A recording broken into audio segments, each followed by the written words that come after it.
ভিডিওর ক্লিপটা শুনিল কা শুক্রবারে বিধানসভায় নামাজের বিরতি প্রত্যাহার।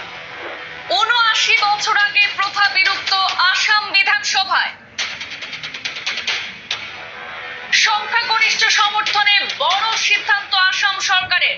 বিধানসভা অধিবেশন চলাকালীন বিধানসভা ভবনে নামাজের বিরতি বিলুপ্ত করা হয়েছে।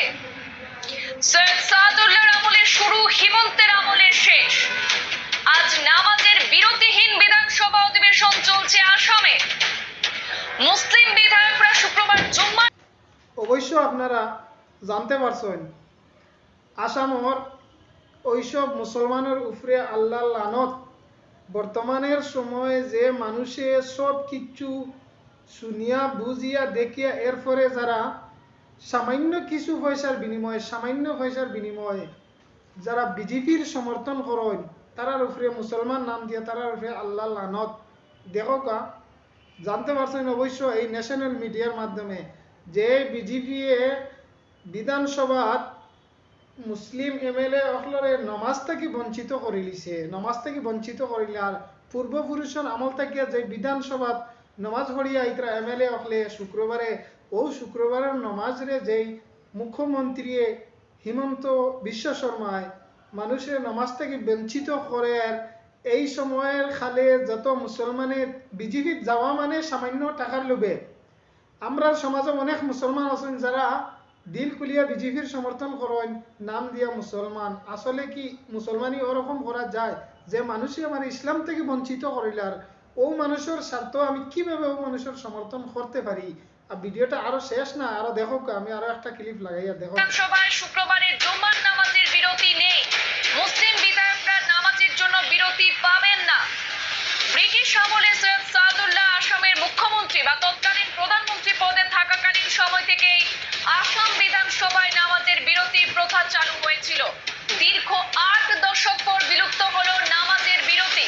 সৈয়দ সাদুল্লাহ শুনছেন তো, যেই সরকারের ধর্মের নামে রাজনীতি করে মানুষের জাতির মধ্যে বিবাদ সৃষ্টি করে এমন সরকারে আমরা সমর্থন করি। আমরা ভালো সরকার চিনি না। দেশের ডেভেলপ, আসাম স্টেটের ডেভেলপ, মানুষের উন্নয়নের কাজ, school college engineering doctor police চাকরি দেওয়ার নামে নাম নাই। যে সরকারে মানুষের জাতি বিবাদ দিয়া ফসাদ করিয়া রাজনীতি করতে চায়, রাজনীতির মুনাফা হাসিল করে, ওই সরকারে আমরা সবে সমর্থন করি। যেই সরকারের কাছে মুসলমানের কোনো দাম নাই, মুসলমানের কোনো সম্মান নাই। প্রত্যেকটা কথার লগে মুসলমান ওজাত লিডার হলেও হইয়া, আর যেই লিডারের অ্যাপ্লিকেশন একটা লিখার মতো যোগ্যতা নাই, একটা অ্যাপ্লিকেশন লিখবো ও যোগ্যতা নাই। চোখ থাকতে অন্ধ, অন্ধ মানুষ খানা চৌকি দেখে না, চোখ থাকা অবস্থায় অন্ধ। যেই লিডারের নিজের নামটা সহি শুদ্ধভাবে লেখার মতন যোগ্যতা নাই, হে আবার লিডারই করে। হে বুঝে কি অফিস আদালতের মাত, সরকারের গাইডলাইন, দেশের নিয়ম কানুন, সংবিধান কোন বস্তু বুঝে? এমন লিডার হল আমরা সমাজও সৃষ্টি হয়েছেন। ইটা লিডার নামের কলঙ্ক। অ্যাপ্লিকেশন একটা লেখার মতো যোগ্যতা নাই তার কাছে, কলমটা কিভাবে ধরেন তাও যোগ্যতা নাই। কিন্তু এমন লিডার আমরা সমাজও, আমি ওটার উপরে লিডারের উপরে লানত ফড়ক, সামান্য পয়সার বিনিময়ে গুলামকি করেন, লিডারই করেন। আর বর্তমানে রাজনীতির সময় খালি মুসলমান আর মুসলমান ছাড়া অন্য কোনো শব্দ মানুষের মুখ নাই। শুধু হিন্দু আর মুসলিম দিয়া জাতির বিবাদ লাগাইয়া রাজনীতির মুনাফা হাসিল করেন। এইসব নাটক প্রত্যেক মানুষে, প্রত্যেক জনগণে বুঝতে পারছেন, এইসব নাটক দিয়ে কিন্তু এখন আর রাজনীতির মুনাফা হাসিল করা সম্ভব হইতো না।